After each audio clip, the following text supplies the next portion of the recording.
Welcome back to the Politics and Society podcast. Today we are going to be looking at the presidential election, which will be happening in November of this year. So, as you know, the presidential election happens in Ireland once every 7 years. And Marv, it's one of your favourite elections as well. I absolutely adore the presidential elections, just my favourite. I think my first ever experience kind of following politics was the 2011 presidential election, and that was absolutely wild, and it just made me fall in love with it. I'm really looking forward to it. It comes around only once every 7 years, and it's just very fun. Yeah, it is a brilliant one, and sure, look, we'll be talking plenty about that election in the upcoming months. First things first, I just want to lay down the ground rules of the presidential election, because the candidates we're about to talk about, this is very influential on whether or not they can actually make it to the ballot in the first place. So who can run for president? To be eligible, you must be an Irish citizen who is over 35 years or older. You must also be nominated either by at least 20 of the Oireachtas members, so that includes TDs and senators, or at least 4 local authorities. That would be like, let's say, if Meath County Council, Longford County Council, Dublin City Council, and let's say Westmeath County Council nominated, each county council gets a nomination each, so they could nominate a candidate hypothetically in that sense. And also, in the case of Michael D. Higgins in 2018, a former or retiring president can nominate themselves. So, Marv, we're going to do this party by party. I think we're going to start off with Fine Gael first. It's safe to say that, Mairead McGuinness has always been a name that's been hot on the lips of many people when it came to the presidential election. Former MEP, very big in Europe, but she might have some stiff competition in her party this time round. She could. Now, just to start off with Fine Gael, this is the best chance in, 77 years or something that Fine Gael are ever going to win the Áras. There has never been a Fine Gael candidate who has won a presidential election. So in the history of the office, you've either had Fianna Fáil or say an independent candidate backed by all parties. They're the only successful candidates who've won the Áras. A Fine Gael endorsed candidate has never won the Áras. I would argue they haven't put a serious candidate up for election since Tom O'Higgins in 1973. So I think this is their best chance in 50 odd years that they were ever going to win it. As you say, Mairead McGuinness, I think, has to be the front runner, but there's talk as well of Frances Fitzgerald, former Taoiseach, of course, Minister for Justice. Was a very, very high profile figure here in national politics for a long, long time. And like Mairead McGuinness was also an MEP. However, I would still favour Mairead McGuinness on the basis that not only was she an MEP for years and years, look at that constituency as well, Midlands North West. Like, how many counties is that? Like 15 counties maybe? From about Donegal to Clare. It's an absolutely huge geographic area. So to be constantly picking up the amount of votes to get over the line there in a big geographic constituency, that's kind of what you need for a presidential run. Not only that, she was a commissioner as well. I think she was president of the parliament as well, so like the Count Corla. So had a very, very huge profile in Europe. Again, Frances Fitzgerald was also an MEP, but I think the Dublin constituency is a little bit different because it's a smaller geographic area. It's not as geographically widespread. It does hold a lot of votes though, It does, but I think as well, another thing with Fitzgerald was that the reason why she went to Europe was because she had a bit of a controversial stint as Minister for Justice, and a lot of people forget, but she had to resign as Taoiseach and Minister for Justice, basically on the demand of Fianna Fáil, who at the time were doing that confidence and supply arrangement with the Fine Gael-led minority government. And they were going to pull down that government over Frances Fitzgerald due to the Garda whistleblowing scandal with Maurice McCabe. And so that's why Leo Varadkar had to politely ask her to vacate the premises. So that's the whole reason why she went to Europe.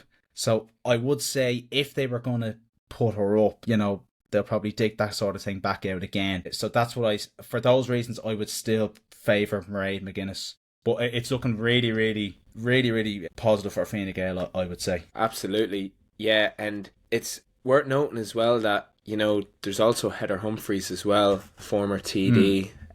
She has a decently big profile as well. She was it was a big surprise to you when she stepped back from politics, but I couldn't believe it. Yeah, and we were even considering her to take over as the leader of the party only a couple of months ago, you know. Yeah, So it was Mike Gilmore for Taoiseach moments, yeah. absolutely, yeah. And another few names that I've seen thrown around, very similar to Francis Fitzgerald, former MEP, Senator, NTD, is actually Regina Doherty. I don't know about that. You No. know, the thing about an MEP is the election. I like to think of it as a kind of you wouldn't say a novelty, but it's slightly more light-hearted than Mm. your general elections, you know, because it is quite a personal vote. Like, you know, you see how Ming does so well. You know, look at Sinn Féin, for example. Sinn Féin in recent history has been notoriously poor in the European elections. And then look at the general elections. They've soared in popularity. So that does suggest something about their candidates, because that Yeah, is the reason absolutely. why they might not achieve as such a result. And that was a great point by you, that Mairead McGuinness, that constituency covers so much ground. If all those people went out and voted for her last time, who's to say they won't do it again in a country Mm. that's rich in tradition with female presidents? She's definitely a front runner. Sean Kelly's another name, MEP, that was also mentioned. What would you think about Sean Kelly as a presidential candidate? Again, yeah, I mean, also like similar enough to Mairead McGuinness as well, that another MEP for a big constituency, the Ireland South constituency. So that's basically all the way from Cork to Wexford and up to the Bog of Allen, essentially. So a massive, big geographic area, and I think you're on the right track there as well. Like, I agree with you that like basically European elections and presidential elections in this country are very similar in that it's not like a Dáil election where you can't, the constituency, the other sort of way, you can't knock on every door in 15 counties to get a seat in Midlands North West. So you have to have that profile. Same thing, you can't knock on every single door in the 26 counties of the state. Oh yeah, so he would also be someone who you'd imagine would have a good shot. But I have this feeling about Mairead McGuinness. I just feel as well, she was on the commission and just her term very conveniently finished up there back in June. I just think that the time is right. I think it's now or never for her, Yeah, that's the thing. And the fact that she actually stepped away in the most recent election would suggest she might be looking at something even bigger, and that being the presidency. Talking about that with Fine Gael, I was listening to Simon Harris earlier in the week, and they're obviously throwing him the questions. What do you think of Mairead McGuinness, Heather Humphreys, presidential? Have you had the conversation in your party, etc., etc.? And he was going on the same kind of narrative that it's a very personal kind of election. You know, people vote for who they would like. You know, it's not really party centred.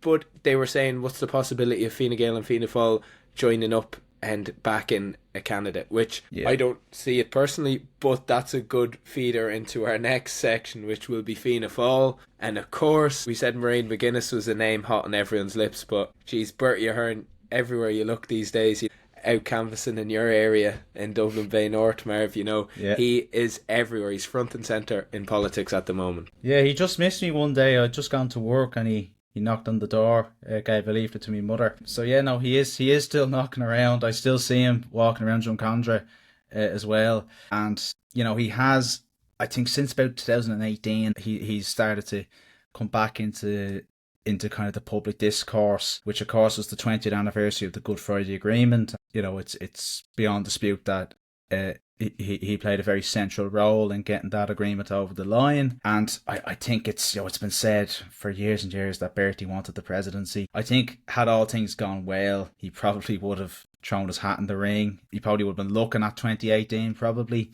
But then, of course, all things didn't go well. So he was in the political wilderness for a while, still technically there. But he's back in the Fianna Fáil party. He was, of course, thrown out of the party by Micheál Martin after the Matin report was published in 2012. But he joined the party back, I think, in 2018-19. So he is back as a party member. Former Taoiseach, probably I would argue the most successful Taoiseach electorally since De Valera, if you ask me. Was an absolutely shrewd political operator in his day. What did Charlie Haughey say about him? The most cunning, the most ruthless, something like that. He said something like that about Bertie anyway. But I just think there's just, same thing with kind of what I was saying about Francis Fitzgerald, that if Bertie Ahern was to go for the presidency, it would just, it was, people would throw up old issues, shall we say. And I think what we're looking at with the current government with Michael Lowry, Michael Airy has been a TD for what, 27 years or something, actually even more. His own financial issues haven't been front page news in a very long time, but then he's negotiated the program for government, and now suddenly it's back on everybody's lips what Michael Airy, the various scandals that he's been implicated in, and that's been a massive headache for the current government, for the Fianna Fáil party as well. So can you imagine the headache that they'd have if they nominated Bertie Ahern for the presidency? I don't know. I can't see the party endorsing Bertie Ahern, to be honest with you. Surely, though, if the party doesn't endorse him, he might be able to get the Oireachtas members behind him, because he still has his feet in politics, and he would have a certain influence. I'd like to say as well about Bertie, there is some advantage to being like that more kind of senior figure in politics. He's seen it all. It's kind of like Michael D-esque. Everyone loves the novelty of having that kind of like senior father statesman of the state. That's it. Yeah. And when you think of Bertie, you're just thinking he epitomizes everything that was Ireland many years ago, although that might not be a good thing.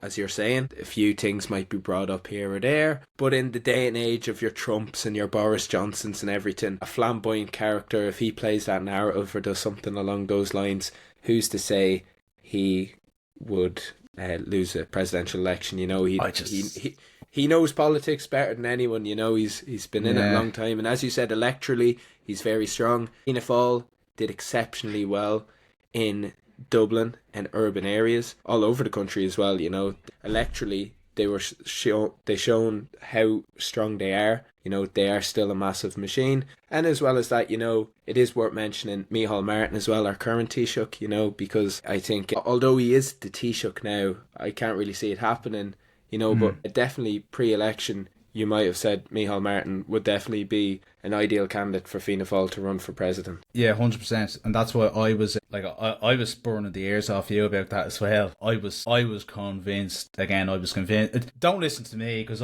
my alternate future was Heather Humphreys was Taoiseach. Do listen to him. Don't listen to that. And I was like, Heather Humphreys will be Taoiseach and Micheál Martin will be running for the presidency. But I can't see that happening. But no, yeah, I think Micheál Martin. I think that's the thing with Fianna Fáil. I think there's perhaps a lack of talent, kind of as those kind of senior statesmen, like you were saying.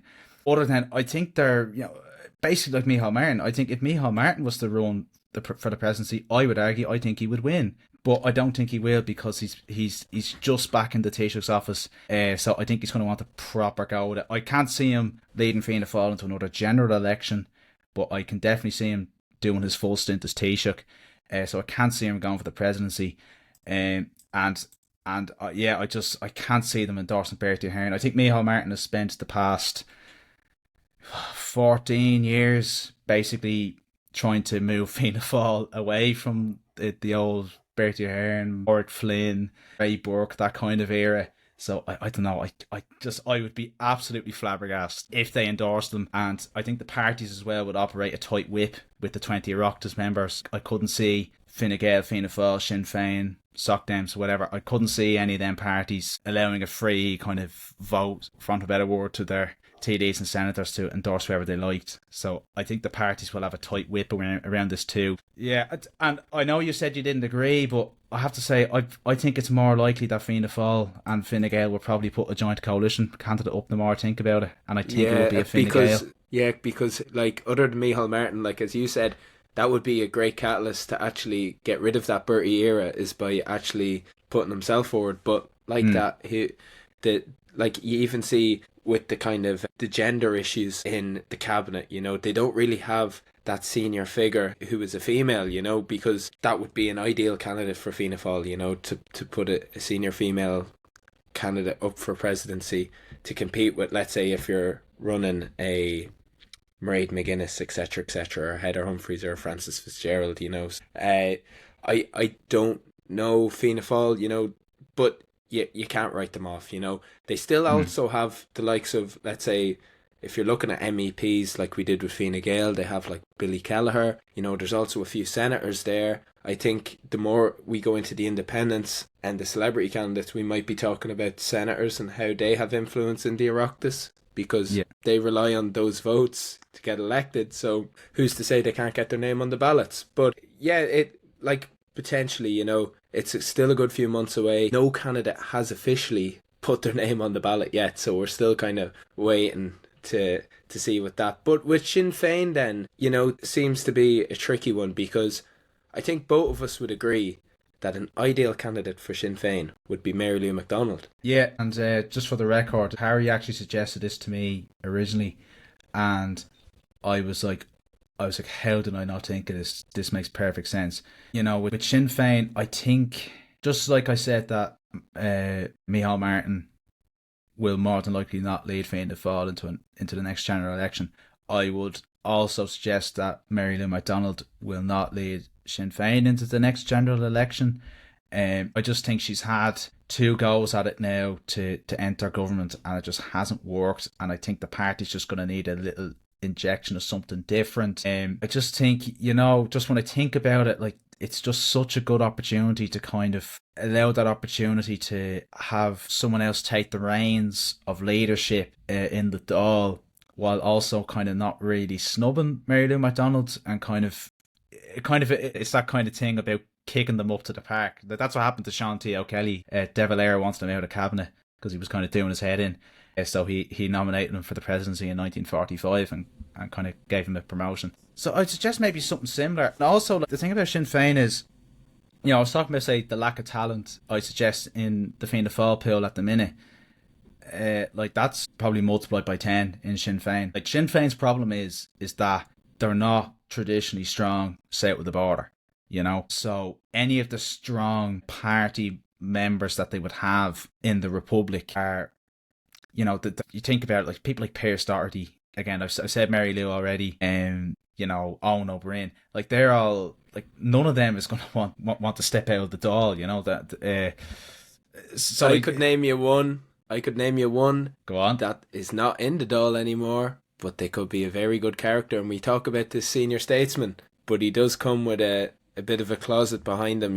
It's Jerry Adams. Jerry Adams. Yeah. He. If you're talking about senior statesman versus senior statesman, Jerry Adams, especially on the TikToks and different things, he is really what Sinn Féin was. And I don't know if they're going to do something similar with Jerry Adams as Fianna Fáil will do with Bertie. They've kind of moved on from that period of Jerry Adams. Jerry Adams was Sinn Féin for so long. And then when Mary Lou came, was that new vibrant face. It kind of moved away from Jerry Adams. He stepped back. Here's the thing about Jerry, right? Like you're kind of to hit the nail on the head there. He won't get near it. He is retired because, again, I know he was a TD in Louth, but he is a Belfast man. He's northern based, but again he was. It's no coincidence, put it this way, that his successor for the party leadership was a middle-class Dublin woman with 0 links to the provisional IRA. It was done for a reason, and it was to court voters who would have never voted for Sinn Féin with Jerry Adams in charge. And even though we all know Jerry Adams said he was never a member of the IRA, but it's kind of a common knowledge that he was. And, again, that's fine. Some people vote for Sinn Féin, and some people wouldn't vote for that. So that's the reason why Sinn Féin are a very politically pragmatic party, and that's why they got rid of him. And like with Bertie, like you said, they're not going to bring him back. And in fact, Mary Lou McDonald actually came out a few weeks ago, and she actually said, quote, "I don't think Jerry will be interested in that sort of thing about the presidency." So Jerry himself wasn't even asked. It was Mary Lou who said, "I don't think he'll be interested in that." So I don't know. I can't think of anyone else they have kind of that could run. Like, they have a lot of, say, people up north who'd be very strong, but again, they can't vote. Which, by the way, I don't agree with. I actually think all Irish citizens should be able to vote for the presidency, but that's not the rules. So that's why there's some talk that Sinn Féin might approach, say, someone like Jarlath Burns, who was the president of the GAA. Yeah. And I think that's a really good shout because, again, think with the GAA, they're the largest cultural organisation in the country. And I think he comes across as very well, Jarlath Burns. I have a lot of time for him. I think that'd be a really, really good shout. So That's what I think. I think if they want to go with someone like Mary Lou, again, who has an enormous personal profile, very, very shrewd political operator, but again, maybe she doesn't want to step off the stage just yet. So other than that, I would suggest Charlotte Burns. I think is a great show. Absolutely. I was just about to say Charlotte Burns, and I think that is potentially the direction they could be going in because, you know, as you said, the talent pool really isn't there. There might potentially Angus O'Schnuddig, but I don't really know, to be honest with you. I personally don't see Mary Lou running, you know, because I think she does have a lot more to give to Irish politics, and I just don't think she's going to bow out of national politics like this and go for president. So I can personally see Mary Lou go like leading Sinn Féin into another election. I think they really want her to be the first female Taoiseach, and they feel like it's at their fingertips. But following up that, you know, we're going to look at some independents here because I know it's not local to you, Marv, but in the Mead Chronicle here, there was an article, and it was probably one of the first presidential articles I've read this year until a few of them started coming about celebrities, but it was actually Senator Sharon Keoghan, a good friend of ours as well, actually. Sharon, she is a Duleek-based senator, independent, and basically it was just dwelling on her success in the Shannon elections and how she increased her vote by a huge margin from like 55 all the way up to 140 or something. Please don't take that literally. It was in and around that ballpark, but her influence is really there in the Shannon. And Marv, if she wants, she can get on the ballot. So Sharon Keoghan, what chances would you give her? The thing about Sharon Keoghan is she's a relatively newcomer to national politics, but she is a formidable operator. She has a network of councillors across the country and senators, even TDs. I know Barry Heenan in my constituency got a lot of stick on social media because his name was down as a nominator for Sharon Keoghan for the recent Shannon elections. Like, it shows that she is someone who has cultivated a lot of contacts around the country, and she just seems like a really formidable political operator. So I would suggest if she does want it, she could probably have a good shot at getting a presidential nomination through the Oireachtas, either by the 20 members. It might be there for it, might not. But again, you know, there could be the council route as well. Again, because she seems to have links with a lot of councillors. Certainly Meath County Council, I think she could probably get pretty easily if she wanted to. Could I see her winning the popular vote though if she got on the ballot? I mean, I think Meath is called the Royal County for a reason because they've never had a president, you know. But I don't know. I won't. Not yet. Not yet. President Harry Dean, anyone?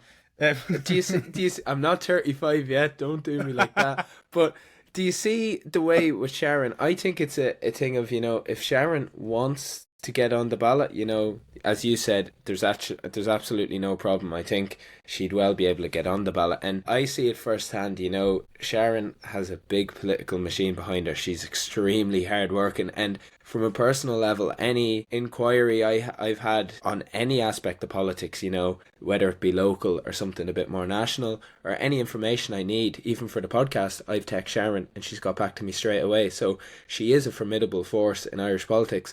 And I actually don't really use X anymore, but I went on her profile today and she seems to be making massive moves on X. You know, she has like 33,000 followers and she's getting tens of thousands of likes on posts. I know that it would be quite international and it's not a good gauge of elections, as we see with the far right in the local elections. You know, many of their candidates were getting hundreds of thousands of followers and views and likes and stuff, but it didn't actually translate into a seat in the national government. Sharon Keoghan is definitely one to watch out for, absolutely. And there's actually one name I'd like to mention to you, Marv, because when I looked at the odds in the bookmakers, now I'm not condoning betting, I'm absolutely against betting, but I'll not name the bookies either, but Francis Black is actually the favourite in the bookmakers at the moment to become the next president of Ireland at an odds of 10-3. What do you think of that one? Wow, I haven't seen that. I mean, that's kind of makes sense. You know, she would have a bit of a profile. You know, she is the sponsor of the Occupied Territories Bill, and so has a lot of credibility with that, particularly on the left wing. You know, she also has another profile as well. Like, you know, she comes from a kind of a musical background as well, you know. So she has that going for her as well. You know, could she get on the ballot? You know, maybe. Again, I think it'd be the opposite with Sharon Keoghan. I think she could. You know, I'd more think, would she be able to get on the ballot? But I think if she was on the ballot, and depends on the other candidates as well, she might do very well. But like, there are loads of really, like, there's loads of big names like independents being thrown around. Like, I think it's probably arguably the strongest pill ever. Yeah, Michael McDowell as well. Even Serious show. Catherine Connolly in Yeah. Galway. You know, Yeah. off air, we were mentioning about how Mary Robinson won the election against Brian Lenihan without actually winning the popular vote through the PRSTV system. So if two or three independents kind of group together, Sharon take the east, Catherine Connolly take the west or something, or Michael McDowell, you know, the three of them go at it, swallow up a vote and get some transfers, you know, Yeah. who's to say that this won't be a tactical election where the PRSTV system prevails, or those who actually know the PRSTV system. So, Michael McDowell, I know that was a name that you'd mentioned to me previously, Marv. I think he's definitely one to watch out for. It'd be a question of, does he want to leave the Shannon though? I think he's carved out a very good niche for himself in the Shannon, particularly over the past year. I know he took a lot of kind of personal credit over the referendums back in March. He was kind of one of the strongest voices for a Novo, and the Novo prevailed. And I actually know Mike McDowell myself. I worked with him a little bit about 2 years ago, and a very formidable operator. I must say, former Taoiseach, Attorney General, a Minister for Justice. So he comes from that good pedigree as well. And yeah, I mean, I think if he was able to get on the ballot, I think I think he'd be in with a serious show. That brings us on to, I kind of banded these together. We have the Social Democrats and Labour, much of a muchness between the two, but they are the incumbents here. Michael D. Higgins was a former member of the Labour Party. I know it's kind of independent once you become president, isn't it? You're not really party centred. Soc Dems and Labour. Obviously, the big name here is Roisin Shorehall, but also Roisin Shorehall, you could have Catherine Murphy here. Two former co-leaders of the Social Democrats. Who do you think might get the nomination if they decide to nominate a candidate? Put it this way. There was a poll before Christmas. I can't remember in what paper, asking people who would they prefer as president, and I had Bertie Ahern, Francis Fitzgerald, Roisin Shorehall, and Jerry Adams. And Roisin Shorehall was the majority choice. Maybe it's because of the other candidates mentioned, but Roisin Shorehall got 32%.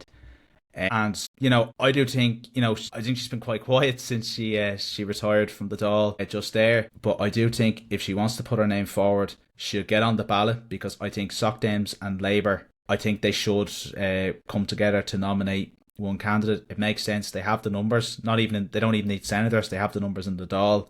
They'll have 21 TDs, and then like Owen Hayes, 21 and a half, 21 and a half. Owen Hayes is the team pool, Soc Dem, I suppose, and then they have their senators too. So together they can put someone on the ballot. And Roisin Shorehall, a former member of the Labour Party, a former junior minister for the Labour Party, and a founder of the Social Democrats, I think would be a very popular choice for voters of both parties, and would be very popular with left voters as well. An absolutely formidable operator in Dublin Northwest for years and years and years. And then she did her job once retiring, which was securing her seat with Rory Hearn, a very, very strong candidate that she got in there to replace her. I think she was the longest serving female TD up until the last Dáil. So just, again, it seems to be a team so far. We've a lot of really strong female candidates in this election, and I do think if she's on the ballot, serious. Absolutely. Yeah, it does seem that we do strongly favour female candidates, especially when you're looking at,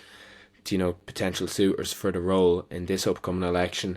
There is a name who's not a female that is always mentioned when it comes to presidency, and that is Fergus Finlay, former chief executive of Bernardo's. I think it's an interesting one because, his name was thrown around a lot the last time around in 2018, although his name didn't appear on the ballot paper. What do you think about Fergus Finlay, or do you think the Social Democrats and Labour will just go with Roisin Shorehall? Yeah, Fergus Finlay, he's been around in the Labour Party for probably since the Dick Spring times, so kind of a senior statesman within the Labour Party.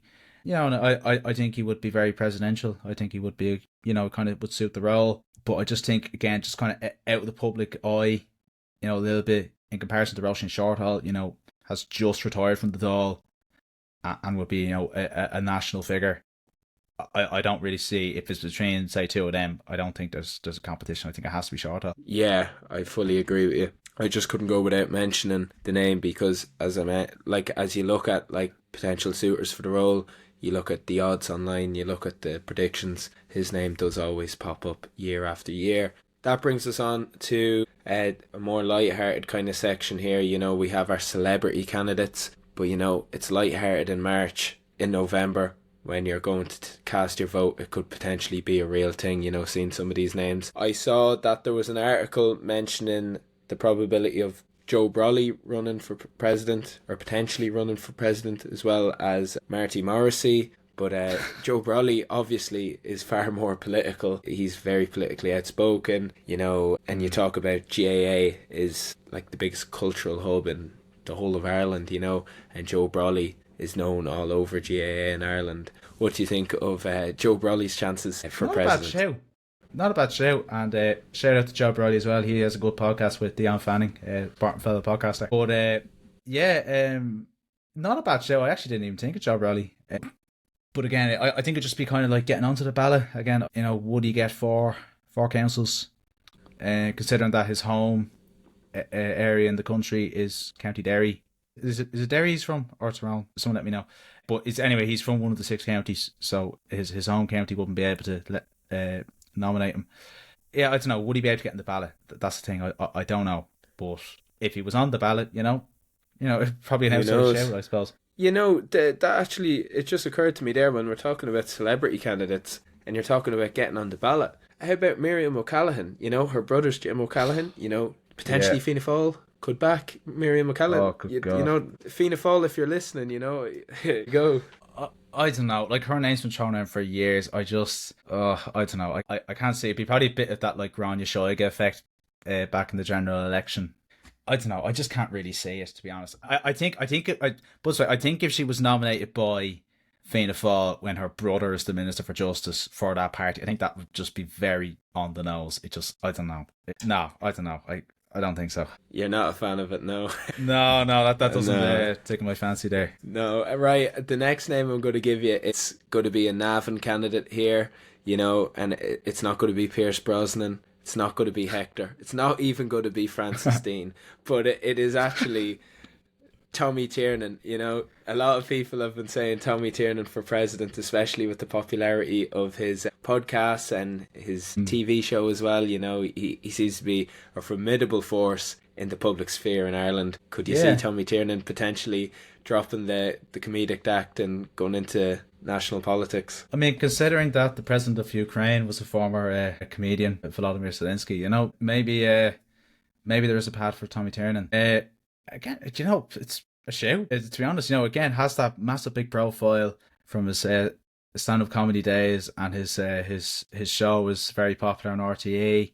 You mentioned podcasts, and he's a very kind of affable, warm guy. You know, that's kind of what you want. Because again, the presidency is all about representing the state. Like, who do we want to be the first citizen representing the state? You know, receiving ambassadors and state visits, all that kind of stuff. Tommy Tiernan probably ticks that box as, you know, somebody who can represent the Irish people, perhaps. But probably a shout. Would he win? I don't know. But a shout anyway for a good few votes. Yeah, you know, and his reach is far stretched. You know, I think he's residing in Galway at the moment, and he's obviously a Navan native here, true and true, royal. So he could be the first royal president. If Sharon Keoghan doesn't get it, it might be Tommy Tiernan. But the last name, Marv, I'm going to throw to you today. It's one that has probably seen more headlines for president than any of the aforementioned names. It is going to be Conor McGregor. No. What chance do you give Conor McGregor for president? I don't give him any chance, to be honest with you. Maybe I'm being too arrogant here, because you never know. Politics is unpredictable. He'll do nothing. Yeah, I don't know. I can't see him getting on the ballot. I cannot see. There is no route, I think, for 20 TDs or / senators to nominate him through the Oireachtas, as I suggested earlier, with the party whips, and then say with independents and smaller parties.